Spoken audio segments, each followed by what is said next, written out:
Bulchiinsi magaalaa Finfinnee gaaffii rakkoo manneen jireenyaa jiraattota magaalichaa irra deddeebiin ka'aa jiru furuuf maloota adda addaatti fayyadamee hojjechaa jira. Kana keessaas tokko gaaffii barsiisonni magaalichaa kaasan yoo ta'u, gaaffii isaanii kana deebisuufis barsiisota waldaan gurmaa'anii dhibbantaa 25 qusataniif lafa hektaara 40 irratti manneen jireenyaa ijaarsisuu eegaleera.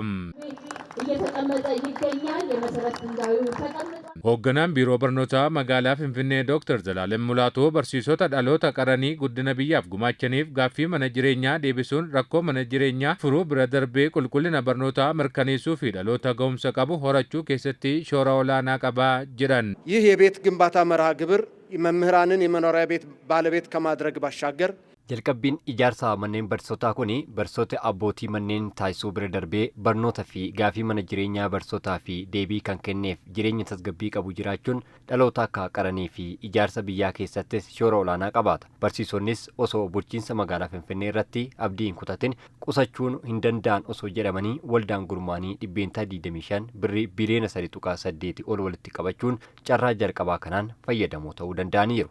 Barsiisaaf manni jireenyaa iddoo hojii isa lammaffaati kan jiran Dr. Zalaalem kutannoo hooggansa cimaan waadaan barsiisotaaf galame hojiitti hiikamuu isaaf kantiibaa Adaanechi galateeffatanii barsiisonnis carraan kun imaanaa waliin kan isaanitti kenname ta'uu hubachiisaniiru. ለመምህራን መኖሪያ ቤት ብቻ ሳይሆን በበቂ ሁኔታ የሚዘጋጁበት ሁለተኛ መስሪያ ቤታቸው እንደምንለው ሁሉ መኒ barsiisotaa fi mana jireenyaa qofa osoo hin taane bakka isaan itti qophaa'an waajjira isaanii lammaffaadha. Akkuma jennu guyyaan kun barsiisotaaf guyyaa jireenya isaanii keessatti imala haaraa eegalanidha yoon jedhee arboomsee dubbachuu koo natti ta'a jedhee hin yaadu. Kabajamoo barsiisota keenya, guyyaan kun guyyaa isin itti imala haaraa eegaltan qofa osoo hin taane kan durii caalaa kutannoo fi amanamummaan dhaloota irratti akka hojjettaniif imaanaa guddaa guyyaa isinitti kennamedha. Misiraachoo guddaa kana akka dhageenyuuf dhaga'uu qofa osoo hin taane hojiitti hiikamee akka arginuu fi gaggeessaa kutannoo cimaa fi hordoffii cimaa kan taasisan kantiibaa magaalaa keenyaa Aadde Adaanech Abeebee maqaa barsiisotaan galateeffachuun barbaada.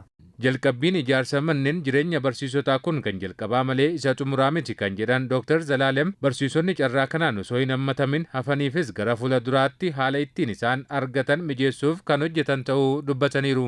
ይህ የዛሬው ግንባታ ማብሰሪያ መርሃ ግብር የመጀመሪያችን እንጂ የመጨረሻችን ባለመሆኑ በቀጣይ በዚህ መርሃ ግብር ላይ ያልታቀፉ መምህራን jalqabbiin ijaarsa manneen jireenyaa barsiisotaa kun kan jalqabaa keenyaa malee kan xumuraa miti. Barsiisonni as keessatti osoo hin hammatamin hafan gara fuula duraatti gurmaa'uun qusatanii carraa argachuu akka danda'an kan taasisnu ta'uu keenya asumaan isinii mirkaneessuun barbaada. Dhumarratti qooda fudhattoonni dhaabbilee fi hooggantoonni hundi kutannoo hooggansa taasiftaniif maqaa kootii fi maqaa barsiisota magaalaa keenyaan isin galateeffachuun barbaada.